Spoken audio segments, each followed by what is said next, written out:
Bonjour.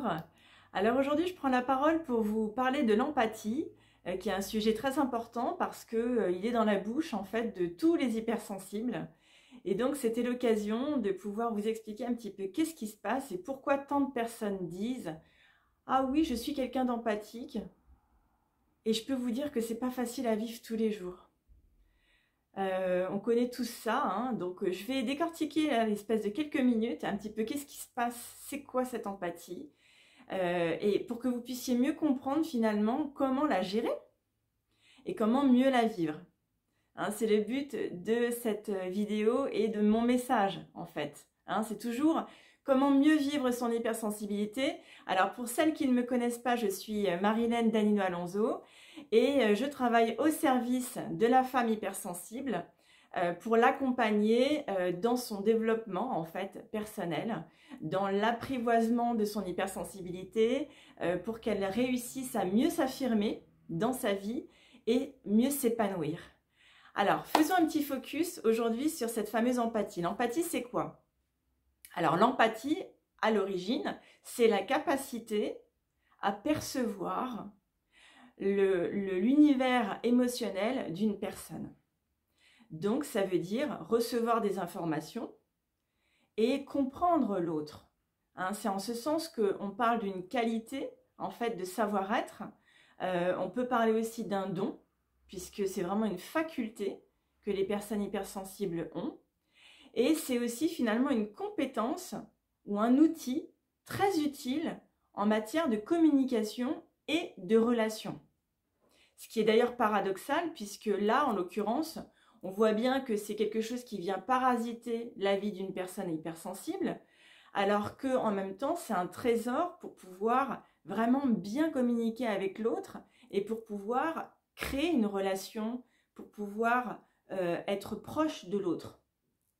Alors, donc ça, c'est la définition théorique, on est bien d'accord. Dans le quotidien, quand on parle d'empathie, on va plutôt penser qu'on capte les émotions des autres et que par cette manière finalement instantanée, tout d'un coup, c'est comme si on basculait dans un autre univers émotionnel qui lui-même vient se mélanger à nous, à notre univers émotionnel, à ce qu'on ressent, à ce qu'on vit à ce moment-là, avec nos émotions, avec tout ce qu'on gère au quotidien, des fois des peurs, des fois de la tristesse, des fois de la colère, des fois de la surprise, etc.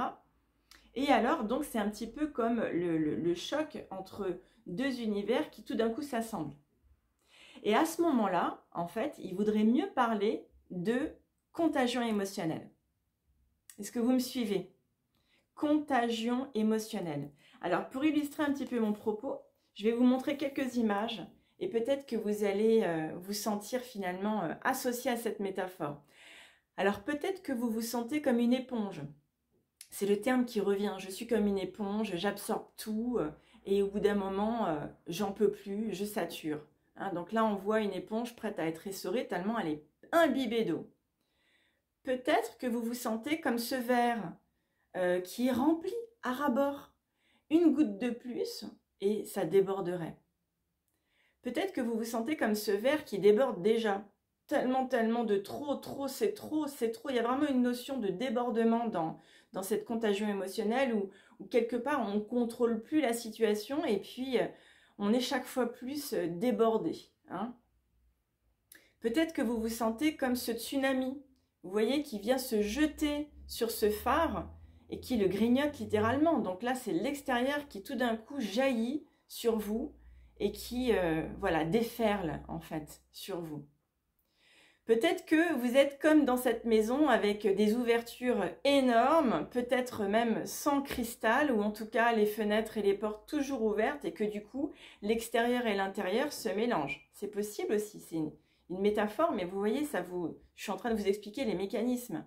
À chacun de le vivre différemment naturellement. Peut-être que comme cette lumière, l'extérieur rentre à l'intérieur de vous. Peut-être que comme cette fleur transparente, lorsqu'elle est mouillée, vous voyez, elle est magnifique cette fleur, elle est totalement transparente et lorsqu'elle sèche, elle devient blanche. Et là, il y a vraiment comme une sorte de fleur à fleur de peau, vous voyez, comme une sorte presque de vulnérabilité, de subtilité, de finesse Peut-être que vous vous sentez comme cette fleur. Ou encore, comme ce papier buvard que certains de ma génération ont connu, qui permettait d'absorber les taches d'encre. Et il suffisait de poser son stylo à plume sur le buvard. Moi, je m'amusais à ça des fois. Et puis, on voyait l'encre envahir le buvard qui absorbait en fait l'encre. Donc, la tache devenait beaucoup plus grande. Ou alors, comme cette dame là qui a de la colle au bout des doigts, bah voilà, l'émotion de l'autre est collée et il n'y a pas moyen de s'en défaire, ça colle. Et une dernière image, cette brume dans laquelle on peut se sentir sans avoir de prise finalement sur elle et qui nous envahit complètement psychologiquement et émotionnellement. Alors, vous voyez bien que dans cette notion de contagion émotionnelle, il y a vraiment un repère entre le dehors et le dedans. Et donc finalement, les personnes avec leurs émotions, avec leurs difficultés, avec leur énergie finalement, viennent un petit peu vous solliciter. Et des fois tellement fort qu'on n'a pas le temps de réagir en fait. On n'a pas le temps de s'en protéger et l'émotion est déjà dedans. Alors, encore une fois pour vous éclairer, parce que vraiment le but quand on apprivoise quelque chose, c'est de comprendre en fait qu'est-ce qui se passe. Alors, est-ce que vous plongez dans l'émotion de l'autre? Ça, c'est une question à vous poser. Est-ce que vous avez tendance à faire ce plongeon complètement dans la vie de l'autre, dans ce qu'il vous raconte, et vous avez vraiment l'impression de vivre l'événement vous-même, comme si c'était un film dans votre tête? Est-ce que l'émotion de l'autre rentre à l'intérieur de vous et grignote votre intériorité? Donc vraiment cette notion de rentrer à l'intérieur. Est-ce que vous n'arrivez pas à mettre de limite entre le dedans et le dehors, donc entre l'autre et vous?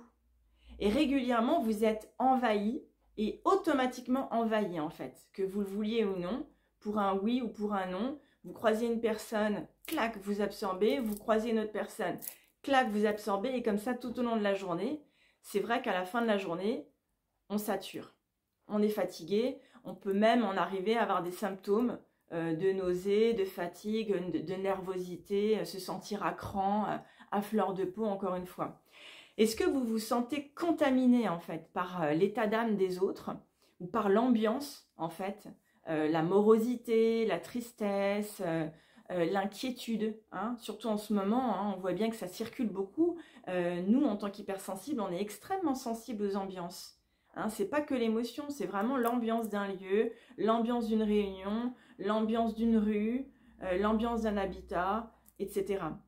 Et enfin, une dernière question à vous poser, est-ce que vous êtes tellement dans l'accueil de l'autre, est-ce que vous êtes tellement dans l'ouverture qu'à un moment donné, vous êtes totalement à la disposition au point de vous oublier? Vous voyez, ça c'est vraiment une question importante parce que c'est vraiment ce qui se passe finalement. C'est que ça part d'une bonne intention. Il y a aussi un postulat de départ, de prédisposition à ça. Et ensuite, il y a une série de mécanismes qui font qu'à un moment donné, on ne peut plus gérer ça. Alors ça devient très problématique pour les personnes qui sont très exposées dans leur métier par exemple, des métiers d'aide, ou alors qui travaillent en milieu d'un public, ou encore qui sont dans un open space par exemple, aussi en entreprise. Ça c'est vraiment une situation typique où c'est complexe de pouvoir être dans une bulle autant de temps. Ça demande énormément d'énergie. Donc voilà ce que je voulais vous dire par rapport à l'empathie, qui en réalité est une contagion émotionnelle dans bien des cas, parce que l'empathie, en fait, c'est un outil qui doit pouvoir s'employer à certains moments. Donc, il y a une faculté et en même temps un usage volontaire de cette compréhension active. Lorsqu'on subit, en fait, la situation, on est plus dans une histoire de contagion émotionnelle, et avec évidemment des prédispositions comme par exemple aimer l'autre, vouloir l'aider, s'intéresser à l'autre, avoir de la compassion pour l'autre. C'est autant de choses qui font que ça nous rend vulnérables en fait dans ces moments d'exposition. Alors maintenant, je vais vous donner, comme promis, les quelques clés que j'ai rassemblées, que j'ai moi-même expérimentées, que j'enseigne aussi à mes clientes, pour les aider justement à changer un petit peu le système et à reprendre la main. Alors la première chose que j'ai envie de vous dire, c'est important de faire la clarté en vous par rapport à ce sujet. Donc là, ce que je viens de vous dire devrait bien vous y aider. Et c'est important que vous posiez en vous, finalement, cette réalité de votre propre mode de fonctionnement. À quel moment vous êtes plus vulnérable, à quel moment vous vous sentez totalement protégé et finalement, quelle stratégie vous avez déjà peut-être mis en place ou que vous pourriez mettre en place pour vous préserver, voire pour vous protéger. Hein? Voilà. Alors, donc, la clarté, la conscience et le discernement, ce sont 3 éléments fondamentaux dans tous les domaines et en particulier dans la gestion émotionnelle, parce que là on est en train de parler de gestion émotionnelle aussi. C'est très important en fait de repérer les choses et de savoir comment ça se passe en fait, de quoi on parle. La conscience, c'est la lumière, donc c'est la compréhension éclairée d'une chose. Le discernement, c'est faire la part des choses. Et là, en l'occurrence, dans ma clé, je vous invite à faire la part des choses entre vos propres émotions et celles des autres. Je me souviens, il y a quelques temps en arrière, quand je travaillais en entreprise, j'étais cadre en entreprise, et j'avais un bureau partagé. Bon, c'était pas idéal, mais on était déjà dans l'optimisation de la surface, donc voilà. Et alors, j'avais à peu près fait une bulle, donc ça se passait plutôt bien, et tout d'un coup, je me dis, bah mince alors, je me sens super mal d'un coup. J'avais l'impression que j'étais passée d'un état à un autre. En fait, j'ai comme un tilt dans ma tête. Et je me suis dit, comment ça se fait que tout à l'heure, je me sentais super bien et que maintenant, je me sens super mal. Et en fait, je me suis rendu compte qu'il y avait un collègue qui était venu entre-temps et qu'il avait déposé voilà, tout son fatras, toute son anxiété, cette espèce de chaos. Il y avait une forme d'agitation. Et j'avais réussi non seulement à me rendre compte de ça, que ça lui appartenait, et en même temps de me rendre compte de qu'est-ce qu'il y avait dans sa boîte à lui. Du coup, tout de suite, j'ai pu refaire le calme en moi, parce que je n'ai pas pris ce qui ne m'appartenait pas. Vous voyez, elle est là la clé. Quand je vous dis clarté, conscience, discernement, ça veut dire faire la part des choses et vraiment devenir active dans votre démarche. Alors, une autre clé, c'est du coup l'auto-observation. Donc je viens de vous en parler, avec le repérage finalement des changements que vous allez avoir tout au long de votre journée, tout au long de votre semaine, en fonction des personnes que vous fréquentez et des lieux où vous allez. Donc ça, vous voyez, c'est important parce qu'il y a des situations qui vont vous faire du bien, il y a des situations qui vont prendre de vous. Donc c'est important de bien faire la différence pour vous économiser, peut-être rester moins longtemps dans des endroits où vous n'êtes pas bien, ou peut-être changer de trajet, ou alors trouver des alternatives pour réussir à vous isoler. On voit beaucoup de personnes, notamment dans le métro, avoir des écouteurs. Je vois aussi des personnes avoir carrément des boules qui ess.